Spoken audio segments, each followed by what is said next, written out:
রব্বুল আলামিন শেষের দশকে আমার ভাইরা আপনাকে আমাকে যেন ক্ষমাপ্রাপ্ত বান্দা আল্লাহ বানাইতে পারেন।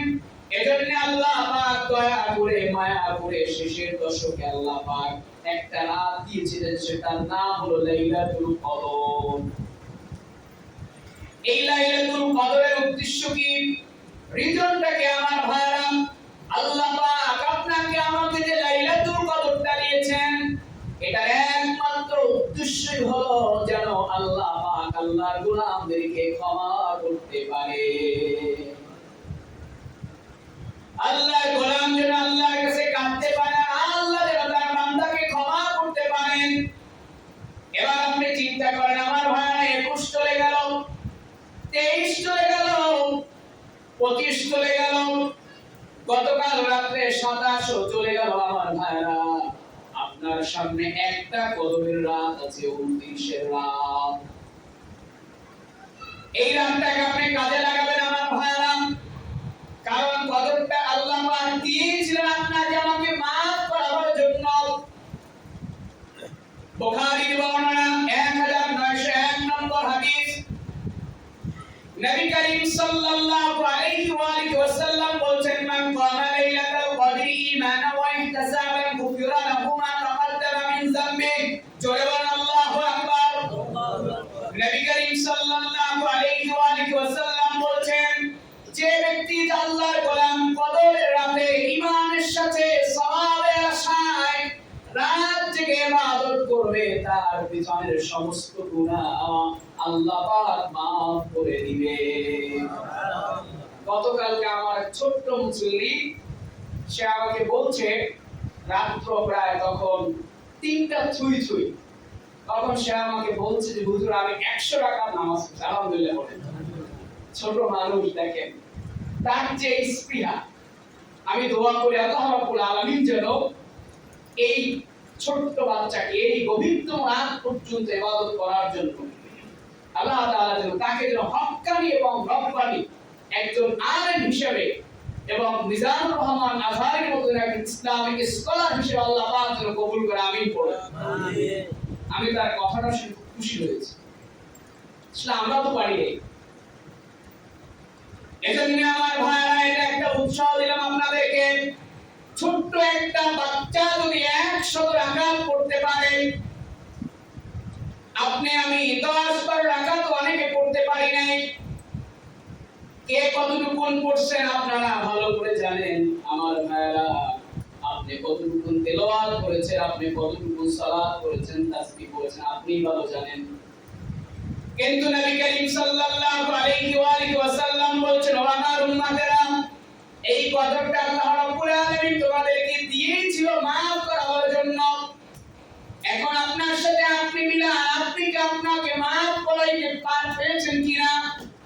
আপনার ইবাদতে আল্লাহ কি খুশি হয়ে আপনাকে maaf করছেন কিনা আপনি মিলান। আমার ভাইরা 3 নাম্বার আমল গেল, আল্লাহ রাব্বুল আলামিন আপনাকে আমাকে maaf করার জন্য গোটা রমজানের মধ্যে আল্লাহ পাক 4 নম্বর যে আমলটা দিয়েছিলেন সেটার নাম হলো রোজাদার বান্দাদেরকে ইফতার করানো। আমরা অনেকে ইফতার করেছি, অনেকে হয়তো করাতে পারি নাই। আমরা চেষ্টা করব 2-1টা দিন বাকি আছে, আমরা ন্যূনতম একটা খেজুর দিয়া হলেও যেন এই আমলটা আমরা এই রোজার মধ্যে যেন করতে পারি। সবাই রাজি আছেন না ভাই? আর 2 দিন আছে না? আপনার নিজস্ব একজন ফ্রেন্ডকে আপনার আশেপাশে ইফতার করাই দিন, আমলটা হয়ে যাবে। নবী করিম সাল্লাল্লাহু আলাইহি ওয়া আলিহি ওয়াসাল্লাম বলেন, মান ফাত্তারা ফীহি সাইমান কানা লাহু মাগফিরাতান লিযুনুবি ওয়া ইতকা রাকাবাতিহি মিনান নার। শুআবুল ঈমানের বর্ণনা, আল্লাহ নবী বলেন, আমার উম্মতেরা শোনো, আল্লাহ পাক রব্বুল আলামিন যে একজন রোজাদারকে ইফতার করানো এই যে ইবাদতটা দিয়েছে, এটা এমনি দেয় নাই। আল্লাহ পাক এই গুরুত্বপূর্ণ ইবাদতটা আপনাকে আমাকে দিয়েছেন একমাত্র কারণ হলো আমার ভাইরা, আপনি আমি যেন আল্লাহ থেকে ক্ষমা পেয়ে যেন একজন সফল বান্দায় পরিণত হতে পারি। দেখেন আল্লাহ পাক পুরো রমজানটা জুড়ে আমাদের জন্য কতগুলো আমল রেখেছিলেন, আমাদের জন্য মাফ পেতে হবে। সুবহানাল্লাহ। আল্লাহ কত মেহেরবান। সিয়াম দিয়েছেন, কিয়াম দিয়েছেন, লাইলাতুল কদর দিয়েছেন আমার ভাইরা। একটা বার কি মিলাইছেন যে এতগুলো আমল আল্লাহ দিয়েছেন। এরপরেও যদি আপনি মাফ না পেতে পারেন আমার ভাইরা, আপনার আমার মতো হতভাগা তাহলে আর কেউ নাই।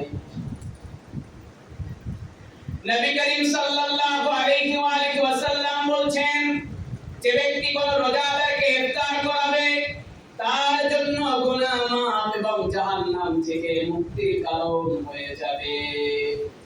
নবী যে অন্য হাদিসে বলছেন, কেউ যদি কোন গোলামকে ইফতার করিয়ে দেয় কোন আল্লাহ বান্দাকে, আল্লাহ রাব্বুল আলামিনের রোজাদারের সমপরিমাণ সওয়াবটা যেই বান্দা ইফতার করিয়েছে তার আমলনামা রাব্বুল আলামিন দান করবেন। তবে রোজাদারের সওয়াব একটু কমানো হবে না। সুবহানাল্লাহ।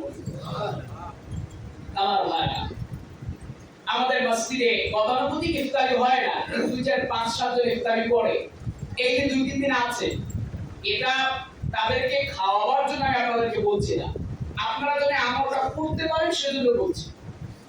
আপনি কিছু না পারেন, এই যে 5 7 জন আছে, আপনি তাদেরকে একটু মুড়ি দিয়ে দিলেন যে ভাই ইফতার করেন, আলহামদুলিল্লাহ, ঠিক না ভাই?